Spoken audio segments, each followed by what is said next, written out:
Boa noite, gente. Vamos para mais uma aula então de Sociologia Agrícola e Política. Sociologia Rural e Política Agrícola. E a nossa aula de hoje é uma continuidade da aula 2, parte 2, né, que eu postei lá na plataforma.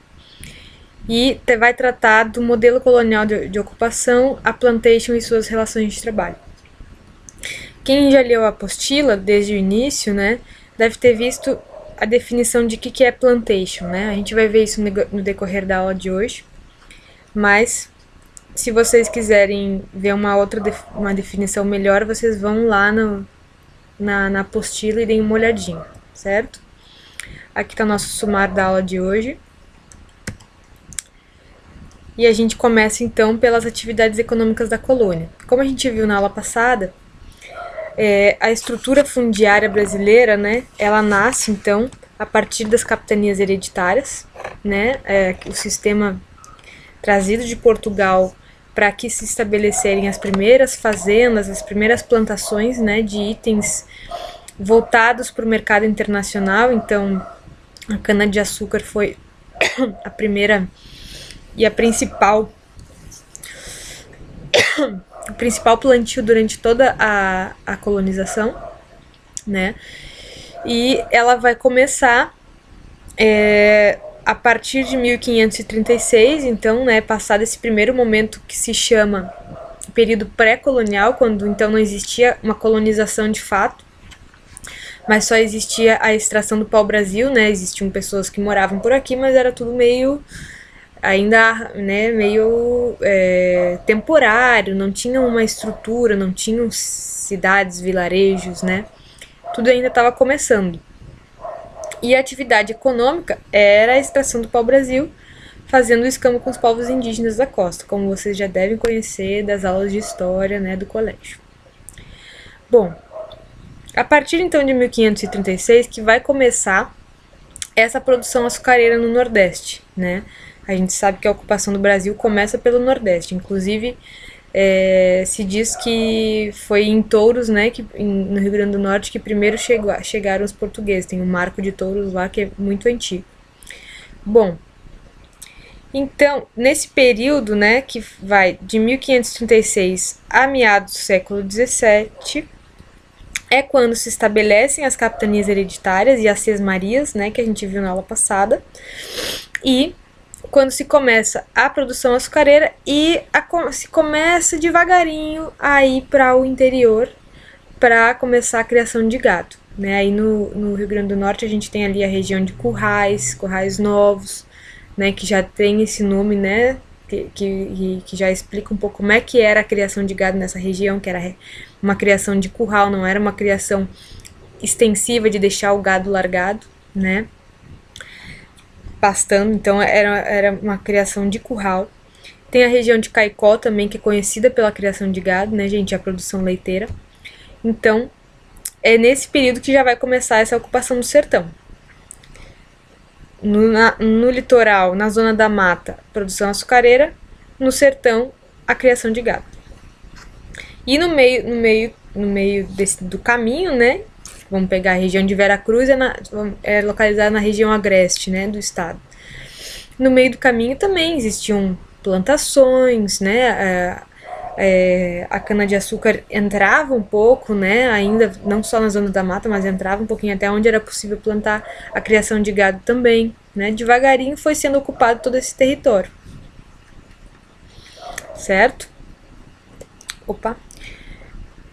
Bom, o terceiro momento da colonização, né, vai ser a partir dos meados do século XVII, então, né, 1600, né, no século dos 1600, e no século XVIII, que é os 1700. Então, a partir desse período começa a mineração na região das Minas Gerais, né, a corrida do ouro, né, muitas pessoas foram para a região das Minas, para Ouro Preto, para Mariana, a região que hoje se chama a cidade de Tiradentes, para começar a fazer atividade mineradora lá, também com a mão de obra escrava, que depois a gente vai ver que toda a nossa base da nossa colonização foi a partir da mão de obra escrava. Bom, a ocupação das Minas Gerais e o início das atividades açarqueadas no Rio Grande do Sul, né?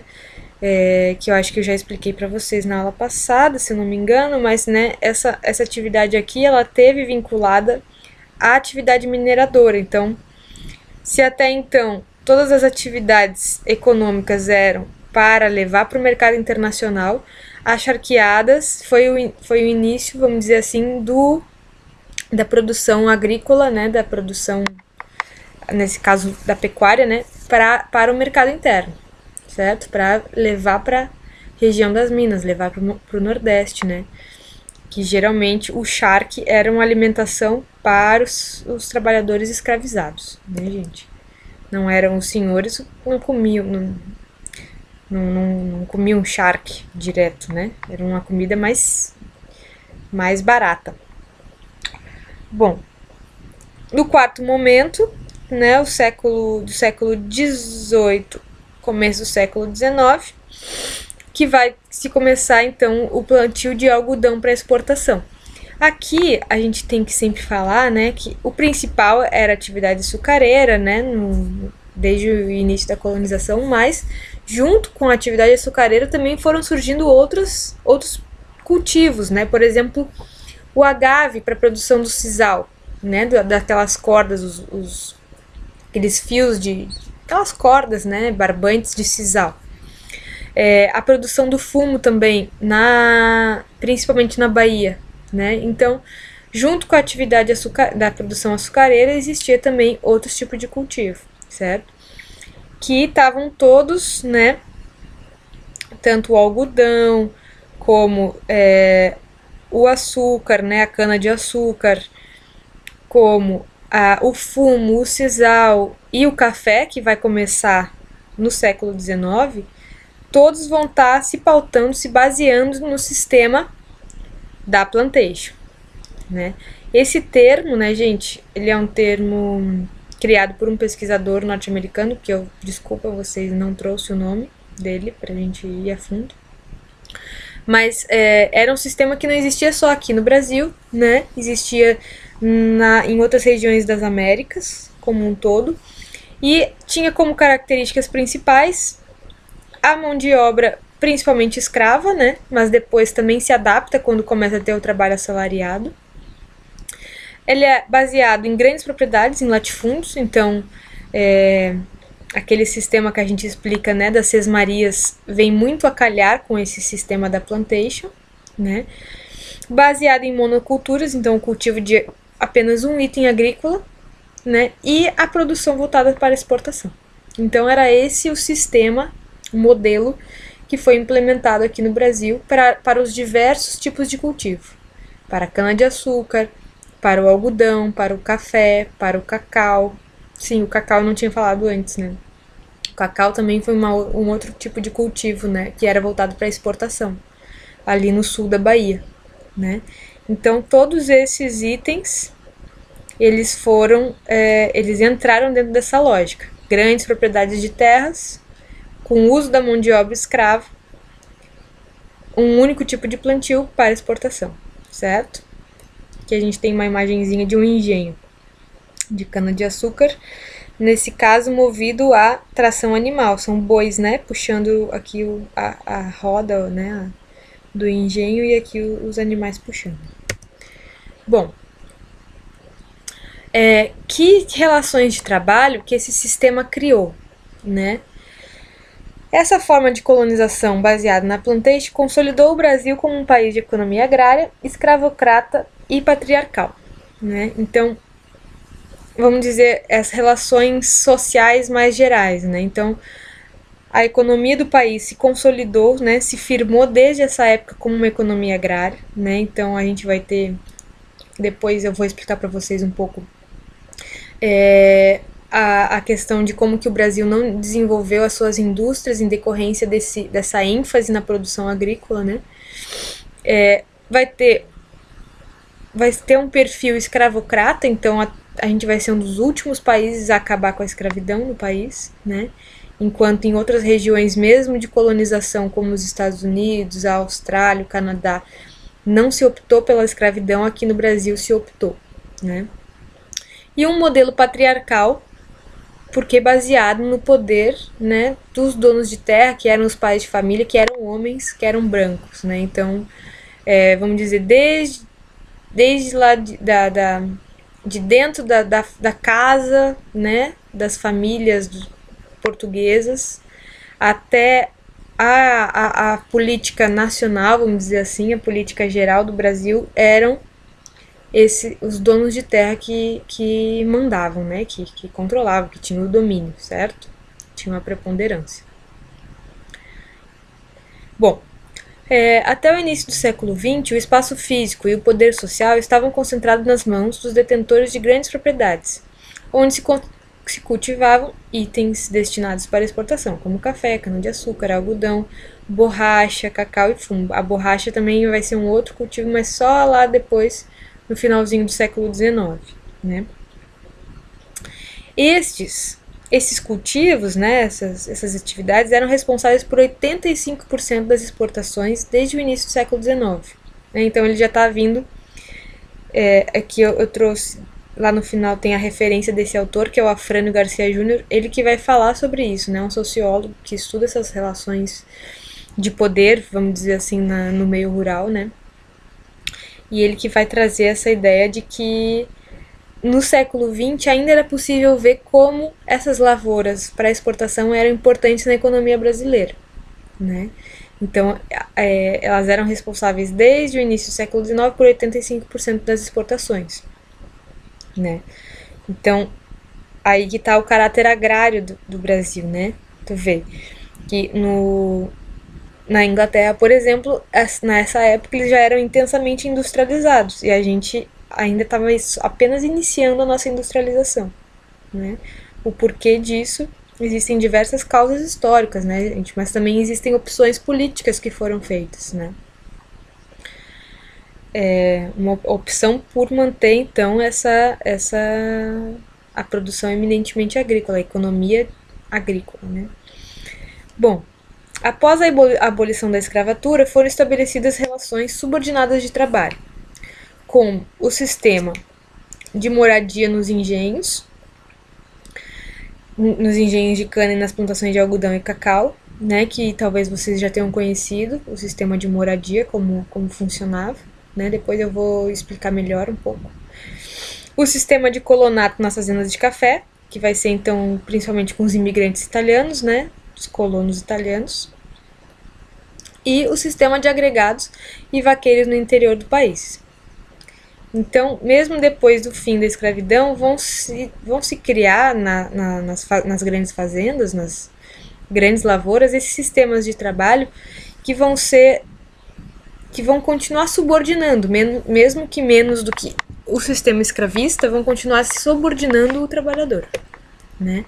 Ainda não vai se ter um trabalho livre, né, no sentido que a gente conhece hoje, né, desse termo, certo? Aqui eu trouxe duas imagens, aqui eu acho que até já tinha trazido em uma outra apresentação, né, produção de cana, né, aqui o nosso feitor, né, aqui o senhor controlando, então, cartolinha, né, que diz que é o senhor, controlando aqui a produção, né, gente, os escravos trabalhando na lavoura, e aqui a lavoura, a produção de café, né, pra gente ver mais ou menos. Essas aqui são obras de arte, né, em relação a esse tipo de trabalho, mas pra gente ter um pouco essa noção de como que era a quantidade de pessoas que trabalhavam, como que isso envolvia a sociedade por inteiro, né. Bom, vamos começar explicando então como é que era o sistema de trabalho escravo. Eu acho que vocês conhecem, né, já viram história, principalmente, mas talvez em outras disciplinas, né, como é que funcionava esse sistema de trabalho escravo no Brasil. Então, os escravos eram propriedades dos senhores, né, não havia liberdade física da pessoa com o seu próprio corpo. A maioria dos escravos brasileiros eram africanos ou descendentes de africanos, mas também houveram muitos indígenas que foram escravizados durante a colonização, que é algo que às vezes não é relatado nos livros de história, mas que existiu, né? Mesmo que depois tenha tido até uma proibição de escravizar indígenas, né? e uma campanha, vamos dizer, dos jesuítas para que não se escravizassem os indígenas, para que eles fossem catequizados, aquela coisa, né, gente? Mas, enfim, existiram, além dos africanos e descendentes de africanos, muitos indígenas que foram escravizados. Trabalho compulsório nas lavouras, sob ameaça de um feitor, então o trabalho era obrigatório, né? Às vezes, independente da pessoa estar se sentindo mal, estar doente, ela tinha que trabalhar, né? Sob ameaças de um feitor que fiscalizava, né?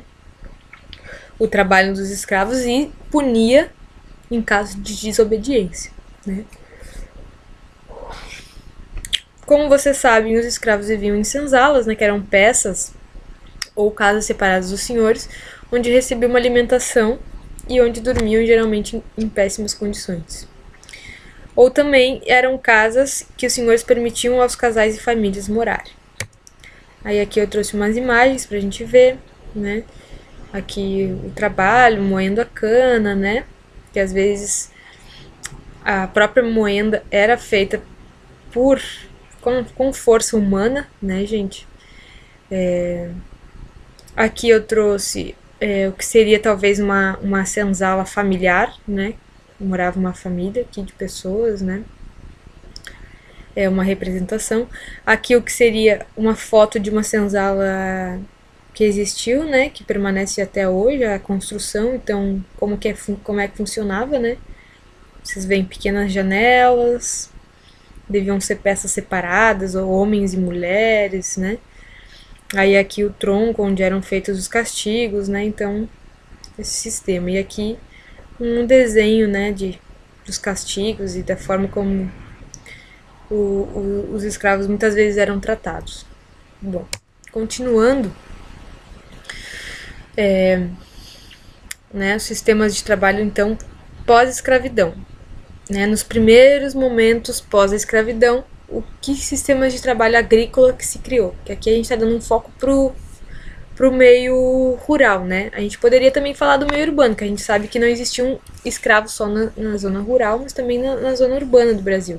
Apesar que nessa época, até 1940, né? E até mais adiante um pouquinho, 1970, o Brasil fosse um país eminentemente rural, né, gente? A maioria da população vivia na zona rural, certo? Mas nosso foco, então, está sendo esse.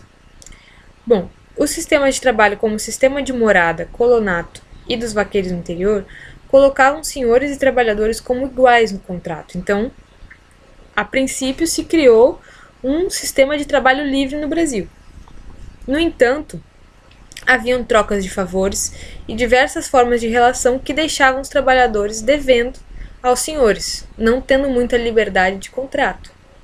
Então, quais eram essas formas de deixar os trabalhadores devendo? Existem livros que relatam isso. Tem um livro do Jorge Amado que se chama Terra Dentro, se eu não me engano. Depois eu vou ver direitinho isso para vocês, posso até passar um link. Mas que ele relata como que os senhores eles mantinham os trabalhadores de certa forma amarrados a ele, porque logo que os trabalhadores chegavam, eles precisavam comprar as ferramentas e o que eles mais precisariam para plantar. Eles recebiam uma casa, né? Recebiam um pedaço de terra que eles poderiam plantar para sua subsistência e eles tinham que comprar as ferramentas. Onde é que eles iam comprar as ferramentas?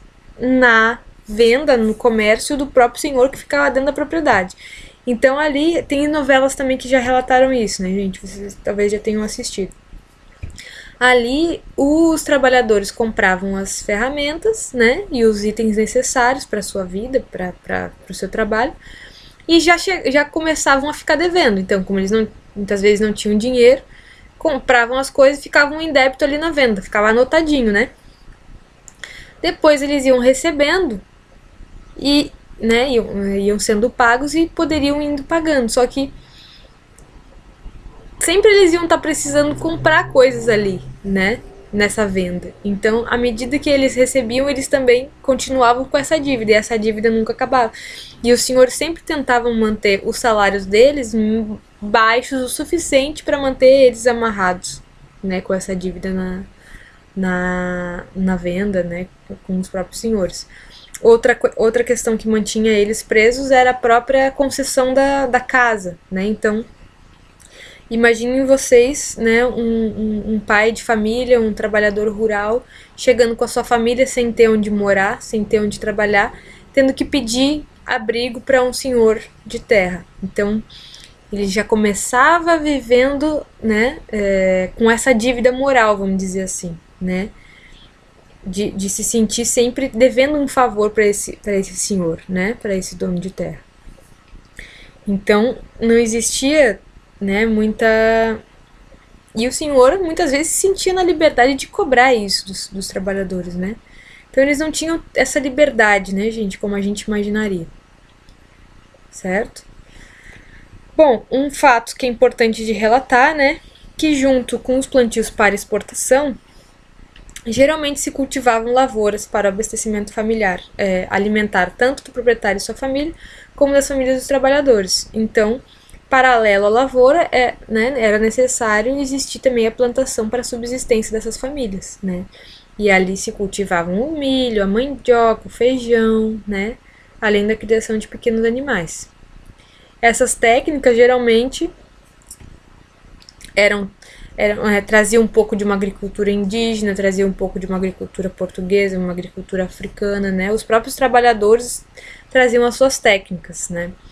Uma coisa que eu não coloquei aqui no trabalho, em relação ao trabalho escravo, que é muito importante, é que os africanos eles trouxeram para o Brasil diversas técnicas. A própria técnica da mineração, né, da produção de ferro, né, e de saber trabalhar com ferro, fundir o ferro, já era uma técnica existente na África há muito tempo, né? Tanto do cobre como do aço, né? Então, quando eles chegaram aqui, eles já conheciam, alguns, não eram todos, mas alguns africanos já conheciam essas técnicas, assim como também a criação de gado, né? E as técnicas de matar o gado, né? De fazer toda a preparação da carne, os cortes, né? Os africanos conheciam, certo?